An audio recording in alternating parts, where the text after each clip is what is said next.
प्रभु यीशु मसीह में मेरे प्रिय भाई और बहनों, आप सभी का आज के दिव्य कृपा की प्रार्थना में हार्दिक स्वागत है। हम हर सुबह एक साथ प्रार्थना में आते हैं ताकि हम ईश्वर की कृपा को अपने जीवन में अनुभव कर सकें। आज का दिन भी ईश्वर का उपहार है।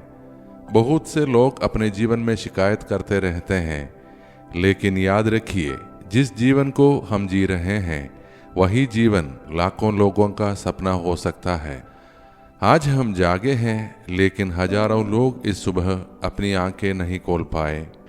इसलिए सबसे पहले हम परमेश्वर को जीवन के इस अनमोल तोहफे के लिए धन्यवाद दें। मैं उन सभी का भी आभार प्रकट करता हूँ जो इस प्रार्थना में प्रतिदिन भाग लेते हैं, कृपा प्राप्त करते हैं, इसे दूसरों के साथ शेयर करते हैं और कई लोगों के जीवन को रोशनी से भर देते हैं। आज का हमारा मनन का वचन संत योहन के सुसमाचार से है, अध्याय 19 पद संख्या 25 से 27। यीशु की क्रूस मृत्यु के समय उसकी माता की बहन, क्लोपास की पत्नी मरियम और मगदलीनी मरियम खड़ी थी। यीशु ने अपनी माता और उस शिष्य को जिससे वह प्यार करता था वहां खड़े देखकर अपनी माता से कहा, स्त्री, देखो, यह तुम्हारा पुत्र है। उसके बाद उसने शिष्य से कहा, देखो, यह तुम्हारी माता है। उसी समय से उस शिष्य ने उसे अपने घर में रख लिया। प्रिय भाई और बहनों, यह दृश्य हमारे विश्वास की गहराई को दिखाता है। यीशु अपने क्रूस पर अंतिम क्षणों में भी अपने प्रियजनों की चिंता करते हैं। माँ मरियम वहां खड़ी है, दुख और पीड़ा से भरी, परंतु पूर्ण विश्वास में स्थिर। और यीशु मृत्यु के क्षण में भी हमें यह सिखाते हैं कि प्रेम और जिम्मेदारी कभी नहीं रुकती। यहाँ यीशु अपनी माता को शिष्य योहन को सौंपते हैं और शिष्य को अपनी माता सौंपते हैं।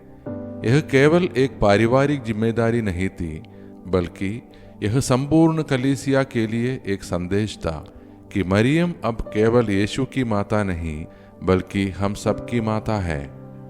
यह वचन हमें यह बताता है कि ईश्वर हमें कभी अकेला नहीं छोड़ता।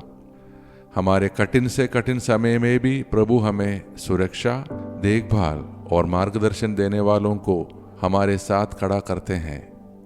आज के समय में जब लोग अकेलापन महसूस करते हैं, जब रिश्ते टूट रहे हैं, जब परिवार में मतभेद बढ़ रहे हैं, तब इस वचन से हमें आशा मिलती है कि ईश्वर ने हमें मरियम जैसी माँ दी है, जो हर कदम पर हमारी प्रार्थनाओं को अपने पुत्र यीशु तक पहुँचाती है। हमारे दैनिक जीवन में यह हमें यह भी सिखाता है कि हमें अपने परिवार, बच्चों और मित्रों की जिम्मेदारी उठानी है, प्रेम से उनकी देखभाल करनी है। जैसे यीशु ने अंतिम क्षणों में भी अपनी माता का ध्यान रखा, वैसे ही हमें भी अपने प्रियजनों की चिंता और सेवा करनी है। तो अब आइए प्रिय भाई और बहनों, हम सब अपने आप को प्रभु के हाथों में सौंप दें और मिलकर प्रार्थना करें। हे सर्वशक्तिमान परमेश्वर, आज के नए दिन की शुरुआत में हम आपके चरणों में कृतज्ञ हृदय से आते हैं।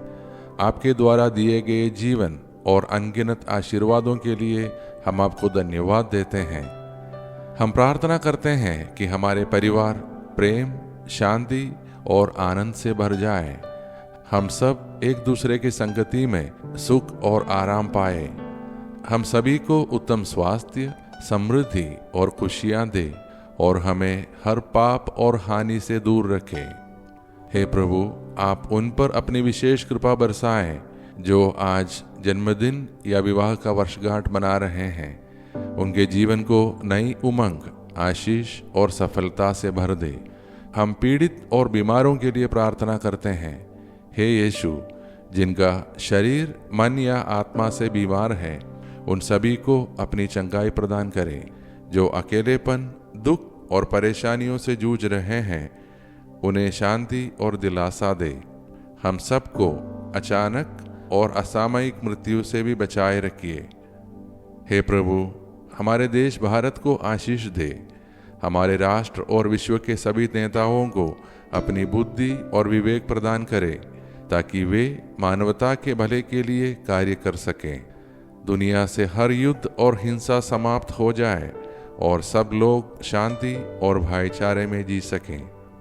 ये सारे प्रार्थनाएं और हमारे मन के अन्य प्रार्थनाएं हम समर्पित करते हैं हमारे प्रभु यीशु मसीह के नाम पर। आमीन। हमारे पिता परमेश्वर का प्रेम, प्रभु यीशु मसीह का अनुग्रह और पवित्र आत्मा का सहभागिता हम सभी के साथ सदैव बना रहे। आमीन। प्रिय भाई और बहनों, आज के वचन से हम सीखे कि हम अकेले नहीं हैं। मरियम हमारी माता है और यीशु हमारे उद्धारकर्ता। अगर इस प्रार्थना ने आपको उम्मीद प्रदान की है तो कृपया इस प्रार्थना को लाइक करें और अपने मित्रों और परिवार के साथ जरूर शेयर करें, ताकि और लोग भी इस ज्योति और प्रेम से भर जाएं। हम कल फिर मिलेंगे एक नए वचन और प्रार्थना के साथ। तब तक प्रभु हम सबको आशीषित रखे।